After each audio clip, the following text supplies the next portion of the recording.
গোপন সংবাদের ভিত্তিতে শনিবার সকালে আগরতলা রেল স্টেশন থেকে সন্দেহভাজন 16 জন বাংলাদেশিকে আটক করে রেল পুলিশ। রেল পুলিশের ওসি রানা চ্যাটার্জি জানান, গোপন সংবাদের ভিত্তিতে আগরতলা রেল স্টেশন থেকে তাদেরকে আটক করা হয়েছে। ধৃতদের মধ্যে 2 জন বাংলাদেশি নাগরিক, 13 জন রোহিঙ্গা এবং 1 জন ভারতীয় নাগরিক। ধৃত ভারতীয় নাগরিক বাংলাদেশি ও রোহিঙ্গাদের কলকাতার উদ্দেশ্যে নিয়ে যাচ্ছিল। ধৃতরা কাঞ্চনজঙ্ঘা এক্সপ্রেসে করে কলকাতার উদ্দেশ্যে যাওয়ার জন্য আগরতলা রেল স্টেশনে এসেছিল। ধৃতদের মধ্যে 3টি শিশু রয়েছে।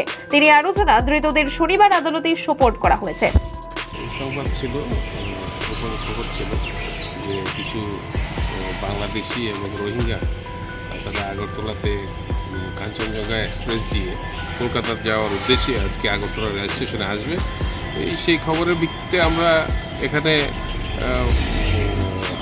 আমাদের পুলিশ যারা আছে এখানে আরপিএফ এবং আমাদের সাহায্যে আমরা তাদেরকে আটক করি।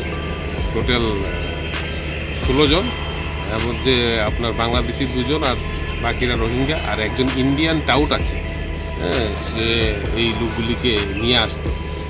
তো এই সবাইকে আমরা আটক করেছি এবং তাদেরকে আমরা এখন স্পেসিফিক কেসে ফরেনার অ্যাক্ট কেসে আমরা ওদেরকে সবাইকে আদালতে এখন ফরওয়ার্ড করেছি।